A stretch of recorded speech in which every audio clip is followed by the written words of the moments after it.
Welcome to Startuprad.io, your podcast and YouTube blog covering the German startup scene with news, interviews, and live events.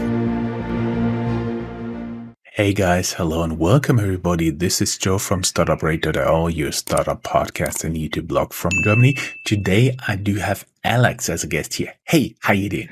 Hi, so nice to be here. First of all, thank you very much for the opportunity to be here with you. And I'm doing great. Had a wonderful day and would love to share some of my learnings that I've been gathering so far. What about you? How are you doing today? I'm doing also good. I would like to take the opportunity to say thank you to startupraven.com, the easiest and most efficient way to find investors and cooperation partners. You can go down here in the show notes and register for early access. Alex, I've been looking at your profile, and actually what I have seen is that you are that you studied applied chemistry, and that of course makes it very logical that you are now running a logistics startup, right? That is very true. That is very true. Thank you for noticing and highlighting that.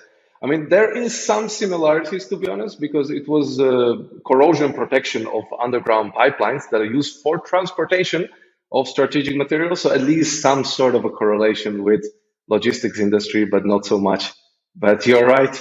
It is pretty, let's say, a weird way how to get into logistics. Totally. I've seen you worked with companies known to our audience, including Sennder, the unicorn, formerly Instafreight, Foodora, and so on. I've also seen, we'll soon get to your company, but there you have quotes from assuming your customers, including ASOS, Senders, and Maersk, one of the biggest container shipping companies in the world. So very impressive for such a young startup. Thank you. But first, tell us a little bit, how did you come from minimizing the corrosion of oil pipelines to working with Foodora? Of course, more than happy to tell you. So first of all, it starts even a little bit back before the sort of corrosion science research project. It started all when I was still a teenager and wanted to learn English and earn some money. So I went to England actually to work at warehouses. So I spent a couple of years there, always trying to work as much as I can during the summer break, and also taking a little bit before and towards the end of the new school year, where I was loading, unloading trucks. This was basically the daily operations, where we had the big chaos, as you probably know, at warehouses. However, then did a quick detour in the, let's say, chemistry field, as this is also one of my big passions. And then I had the great opportunity to actually work with Sebastian Sonnheimer from Foodora, that was searching for people that would help him to sort of optimize the whole logistics in the last mile, meaning connect restaurants with the drivers, with the backend of Foodora, to be able to deliver your food on time with the highest quality. So there I was focusing on basically two areas. One, I was building a very simple JavaScript solution for the customer service to be able to, let's say, generate codes for vouchers and so on, distribute them with the customers. However, I was also focusing on building together with the tech team the first vendor backend for the restaurants, so the restaurant application. And that really, really inspired me, and the whole understanding of how complex this is. To make sure that the pizza should be only in the bag for several minutes, not close to the ice cream, and so on, so on. And to build this amazing experience for the restaurants, to be able to simply click one button that would understand all the busy hours and everything, so you get your order on time. And later they got acquired by Delivery Hero. So quite successful story. And from there, my understanding is, or at least what I can tell from LinkedIn, As always, everybody who'd like to reach out to you, you can go down here in the show notes wherever you're listening to this or watching this. You can go down here in the show notes and have a look and see a LinkedIn profile. If you're listening to this on our radio station or some of our guest station, our syndication partners, go to medium.com and look for Startuprad.io and then our interview. So again, then you moved on to Sennder, Instafreight, right? Exactly. That's very true. I actually got a very nice email from a friend of mine working at HR back then at Rocket Internet, and I got connected to Gionotto and Philip Ortwein from Instafreight. They were just in an early process of sort of creating this company that was similar to Uber Freight in America, and our goal was to connect shippers like Coca-Cola, Amazon, the big shippers of the world, with the free carrier capacity. So we were creating this digital freight forwarder, as I said, similar to Uber Freight. And I had the opportunity to be the first employee there, which makes me extremely happy. So that was the path at Instafreight, a very nice company to work at. And after that, I actually met David Nothacker at one party of Forto. And we got talking, also got to know Julius and Nico from the other two co-founders of Sennder. And we actually decided to join forces. So I was there also as a very early employee when we were still around 10 people working in a garage. And we had also a similar idea, of course, a little bit different angle, because we were focusing more on the full truckloads, not on a different kind of shipments as perhaps Instafreight was focusing on. And that's when the journey with Sennder started, working in a garage, dispatching trucks, but also I was looking at the product, and I became later the head of product for the whole company. And I have to say, this was one of the best jobs I ever had in my life. Mm-hmm. And now the interesting question is, why did you decide to start a company for yourself, and what you guys are actually doing at Byways? Of course, more than happy to share. So I think two reasons why we started the company. So first one was I always wanted to find out if I am the founder material. This is something that is good to try rather earlier than later, because I really don't want to have regrets. So this is the first thing I want to test. And the second thing I wanted to test is that, do my ideas become sort of so powerful with combination with, of course, my co-founder that I also want to talk a little bit in a second about, and to shape the minds and experience of different customers that already serve the world of logistics as we know it right now. We just felt like it needed a little bit of a help with the innovation, because these robust companies cannot always quickly iterate and adjust to the needs of the end consumer. So those sort of two reasons for that. And to answer the second part of the question, what are we actually doing? So let's start simply saying we are connecting the warehouses, so any pickup and drop of locations, with all the carriers and suppliers. So you can imagine our solution as a Calendly or sort of a calendar application that enables you as a carrier, as a supplier, to book a transport for a desired time, for a desired length with the specific pickup and drop off location, and to kind of have the same experience in any location where Byways is. So very high standards, knowing exactly what's going to happen, knowing when you're going to enter and leave the warehouse, to create both parts of the equation happy, both the people at the warehouse as well as the drivers, carriers, and suppliers. Or you make them all equally unhappy. That will also work. So nobody really loses. That sounds pretty easy. We can already deduce you guys are a software solution. You guys are a SaaS. Are you a marketplace? No, this is a software as a service solution. So right now, I would like to sort of put ourselves in this bracket. How maybe I can tell you a little bit of a journey on how does it work. So our solution is being sold to companies that operate or own warehouses. We onboard the warehouse manager, other people working in the warehouse on our solution, which usually takes an hour, just to be clear about that. It's very easy to use it. And then once people get familiar with it, try a couple of processes themselves, we adjust to their process as well, obviously, as we are a highly configurable solution. Then we onboard all the carriers and suppliers on the other side. Whether it's DHL or Nike or Adidas, there are people who actually like to use our solution because it helps them to get, let's say, the operational expenses down.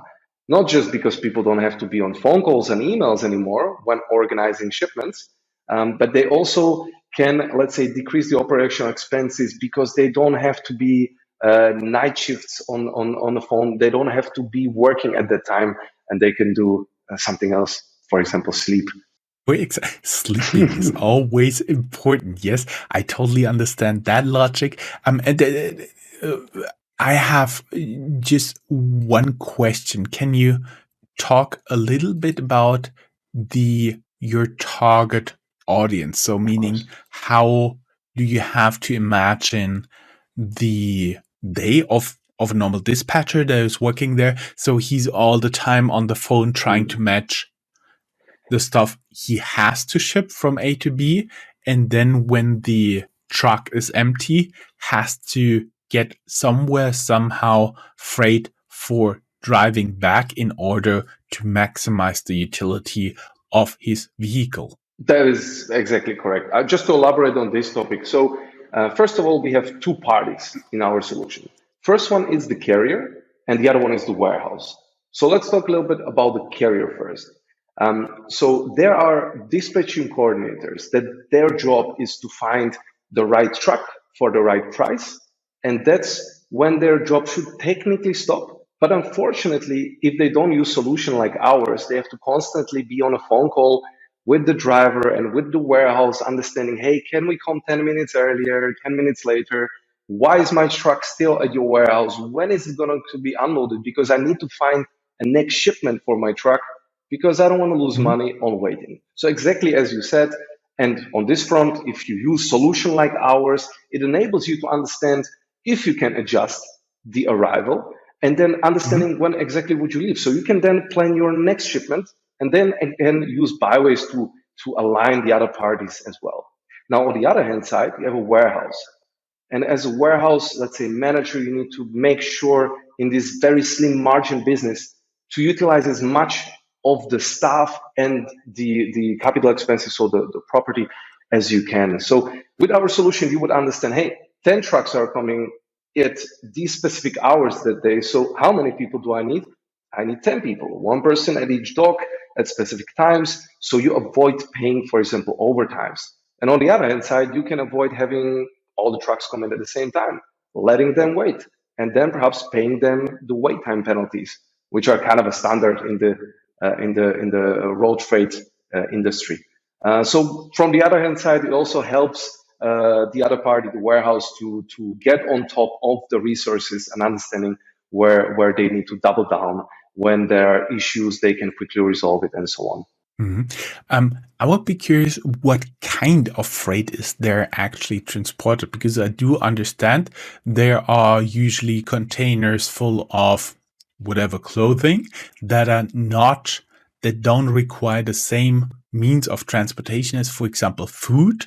I just recently did an interview with a startup that trades medical cannabis. I do believe they have pretty different ramifications for the transportation than, for example, a container full of clothing. What kind of items are actually shipped with your solution? Where you're focusing on? Actually, very good question. So the thing is, what we noticed so far is that we are pretty agnostic when it comes to the type of goods that are either in a container or on pallets. Or we also do loose materials. So what I want to say is that we actually don't mind what is in the truck. We know this information to be able to give it to the warehouse staff so they can understand what type of equipment do they need to load or unload the specific cargo. But for us, it's only interested to know what is in the truck, because this helps us to understand the length of the loading and unloading, giving the number of people at the warehouse, the equipment, and so on. And we can also distribute the work across the day. So, long story short, it is quite industry agnostic. We do have customers in industries like e-commerce in general, then very heavy on fashion, also construction materials as well, like a company called Cemex, that means ready to mix concrete, and different aggregates as well. So pretty agnostic on this front. hmm I see. You're now doing this for yeah, almost 2 years. What have you learned in this time as an entrepreneur? Not only that there are different types of cement and different types of input that you can ship around or whatever, and when the people are loading and unloading it, they better wear protection for the breathing and stuff like that. That's that's a very good point. So I think I learned sort of things in two areas. First one when it comes to business, the other one when it comes to, let's say, personally. So when it comes to business, I have learned that even though I thought I'm in logistics for many, many years, for over 8 years now, actually, I still see new things every day. I still see big issues like two containers being sent to the same warehouse, or a container sent somewhere else by accident. Then broken goods in trucks, wasting so much potential of the people not having to do anything because at the moment there is no trucks at the warehouses. So just want to say that on the business, from the business perspective, I learned that there is so much chaos in the industry still, and even the biggest companies in the world, they still handle a lot of things manually. Which brings me to the topic that we do. I would still encourage many, many more players to come in and to really look at the sort of warehouse related activities, because these are the gatekeepers of logistics, and we need to really put the right solutions into the places of the right people so they can make the best decisions. And on the other hand side, when it comes to sort of a personal topics, I learned that being a founder is very difficult, but it's extremely rewarding. And on this front, I have to say that I think it is thanks to Simon, my co-founder, that the things are just better, because having someone working with you on such a difficult topic, as well as our amazing stellar tech teams and sales teams, that I want to give a big respect. It is the people you're working with. So I cannot be happier being surrounded by such an amazing people, especially my co-founder Simon, and our wonderful investors, to just make things easier every day. Before we get to the investors and how you guys are funded, I have one more question, because I was just, before we started the interview, I was looking in my weekly report, and last week we've been downloaded in 92 countries across the world. Nice. Question is here, would your tool be usable across the world, or do you have like certain areas where it works and where it doesn't? So another good question. We are right now very active in Asia and Europe. We are going later this year also to Africa and America. And this is only because the customers have supply chains around the world. So it's really something we don't want to say no to if they really need it. And they have warehouses, as I said, across the globe. So our solution can be used anywhere where you have internet and some sort of a device where you can log in to the browser. And it's a good question, because what we are supporting is the multilingual communication. So our solution is able to translate, let's say, things from one language to another. So if you are in a Polish warehouse and you receive, let's say, a Turkish truck driver, you don't need to speak Turkish, or they don't need to speak Polish, but our system will sort of translate it for you. All the instructions, where to go, when to go, what sort of things you need to get ready for when you do the loading, unloading. So it is used right now, as I said, Europe and Asia, but there is no place that Byways cannot be. Mm-hmm. Understood. I was looking at your profile here, for example, in Crunchbase, and I've seen that you have closed a seed round already with Entrepreneur First, Reflex Capital, Venista Ventures, and Rider Capital, who's the lead investor. Are you guys currently looking for new investors when you already have the US inside? So right now we are, when it comes to fundraising, we will be sharing more information on this front in the next few weeks, months. We will be selecting a very close investor network that we believe, this Byways opportunity will suit the best. And of course, we are planning to continue with our current investors. As I said, they have been amazing support. But we want to also give an opportunity for the newcomers. Mm-hmm. That means you're currently fundraising, and soon there will be something to tell about. Quick correction. I want to be very transparent here. So very good point. But right now, I have to say, full focus on sales and product development, which brings me to the topic. I mean, we are therefore in need always for great talent, mainly on a sales and tech front. But when it comes to fundraising, we'd like to stay laser focused right now on sales and product. But as I said, a couple of weeks, months, some people will be definitely getting in touch with some people to, let's say, discuss the future plans of Byways. Mm-hmm. And all the interested investors, we know, depending on our audience survey, depending on when and where you and how you ask, approximately 45% of our audience out there is looking for investment opportunities, so they can reach out to you via LinkedIn. And of course, my usual next question is, are you guys hiring? You already said you are hiring, and you will share the link for everybody who's listening to this or watching this, where they can apply. Of course, more than happy to. I mean, right now, the simplest thing is to go to our website. May I share the name? Yes, sure. Perfect. So if you go to Byways.io or just simply go to my LinkedIn profile, there are all the instructions there. You would be able to see what we are currently hiring for. However, just to summarize, it's very simple. Because there is a lot of info of interested customers, we need sales executives that would help us to manage this pipeline. And on the other hand side, full stack engineers. We are always looking forward to extend our current stellar tech team with more and more people. You can never have too many coders. I know, especially the good ones. They're very well thought after. Very rare. Great. Alex, that was a pleasure talking to you. You're a little bit earlier stage than usual, the guests that I have, but I found your product very interesting, including your background. That's why you're here a little bit earlier, and the interview is a tiny bit shorter than what we usually do.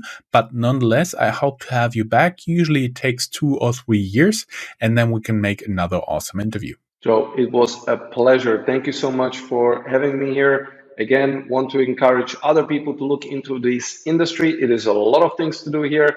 And of course, if you are interested in using our solution, any warehouse manager out there, please give us a call or send us an email. More than happy to share our learnings with our current customer base. Thank you so much, Joe. Thank you. Have a great day. Bye-bye. Have a great day. Bye.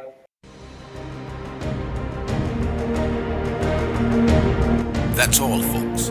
Find more news, streams, events, and interviews at www.startuprad.io.